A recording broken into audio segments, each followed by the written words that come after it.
شامی صاحب بہت اہم ظاہر ہے یہ national security workshop, field marshal صاحب جو ہیں انہوں نے اس سے خطاب بھی کیا. سوال سر میرا یہ ہے کہ وہ تو یہ کہہ رہے ہیں ٹھیک ہے کہ جی جو قومی اتحاد ہے وہ پاکستان کی سب سے بڑی طاقت ہے، لیکن سر ایک طبقہ ایسا ہے جو کہتا ہے کہ قومی اتحاد سب سے بڑی ضرورت ہے. تو قومی اتحاد یا قومی یکجہتی ضرورت ہے یا طاقت ہے؟ ضرورت بھی ہے اور طاقت بھی ہے. اچھا. یہ جو نیشنل ڈیفنس ورکشاپ ہے، جی ہاں، اس میں جو نسٹ ہے اس کے اندر اس کا ایک پروگرام ہوتا ہے، یعنی اس میں نیشنل ڈیفنس یونیورسٹی کا جو پروگرام ہوتا ہے، نیشنل ڈیفنس یونیورسٹی NDU، وہ اس میں منتخب پارلیمنٹیرینز، سول سوسائٹی کے لوگ، بیوروکریٹس، میڈیا سے تعلق رکھنے والے، ان کا ایک گروپ جو ہے اس کو بریفنگ دی جاتی ہے اور کئی دن تک پھر قومی امور سے متعلق وہ ڈسکشنز ہوتی ہیں جس میں وہ شریک رہتا ہے. صحیح.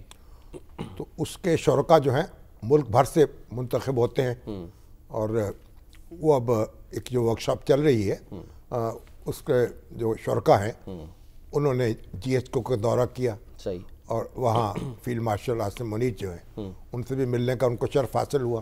تو وہاں انہوں نے پاکستان کے جو دفاعی معاملات ہیں اور جو اندرونی صورتحال ہے اس کے حوالے سے روشنی ڈالی. بتایا کہ پاکستان کا وقار بلند ہوا ہے، پاکستان نے جس طریقے سے اپنے جو چیلنج درپیش تھا اس کی سالمیت کو اس کا مقابلہ کیا ہے، پھر دہشت گردی کا جس طرح سامنا کر رہا ہے، اور بجا طور پہ کہا کہ قومی اتحاد جو ہے وہ وقت کی پاکستان کی سب سے بڑی طاقت ہے، سب سے بڑی طاقت ہے اور ضرورت بھی ہے. اور آج بہتر یہ ہے کہ GHQ میں آج تو ہمارے جو جنرل ساحر شمشاد مرزا صاحب chairman joint chief staff committee, 40 سال کم و بیش 40 سال فوج میں گزارنے کے بعد آج وہ ریٹائر ہو گئے.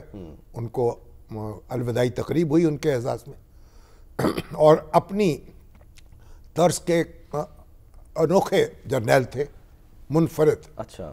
یعنی یتیم ہو گئے، والد اور والدہ دونوں کی شفقت سے محروم ہو گئے، اور دونوں ان کے یعنی والدین چل بسے، اور اس کے بعد وہ بس انہوں نے یتیمی میں پرورش پائی، اور پھر فوج میں آئے، اور عمر جو ہے بس فوج ہی ان کا اوڑھنا تھی، فوج ہی بچونا تھی، اور فوج ہی ان سب کچھ فوج تھی، اور انہوں نے پوری توانائیاں فوج پہ قربان کر دیں.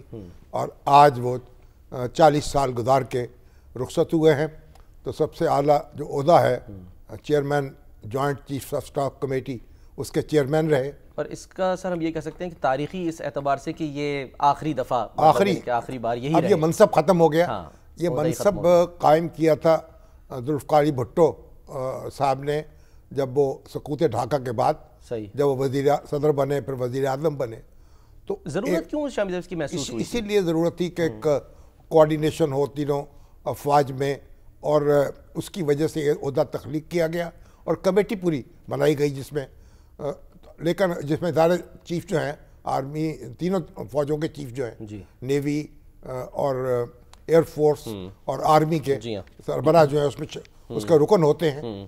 لیکن بہرحال یہ میرا خیال کہ جو ان کا مطلوب تھا یہ عہدہ جو ہے یعنی اس طریقے سے توانا ہو نہیں سکا، یعنی جس طرح سے توقع کی جا رہی تھی. اچھا. بہرحال جو ایٹمی پروگرام ہے اس کی نگرانی اس کے ذمہ تھی چیئرمین کے. یعنی ہم یہ کہہ سکتے ہیں کہ سیریمونیل پوسٹ تھی ایک طرح کی، یعنی رسمی بن کے رہ گئی ایک لحاظ سے. اچھا. جیسے صدر پاکستان ہے اسی طریقے سے یہ چیئرمین بن کے رہ گئے.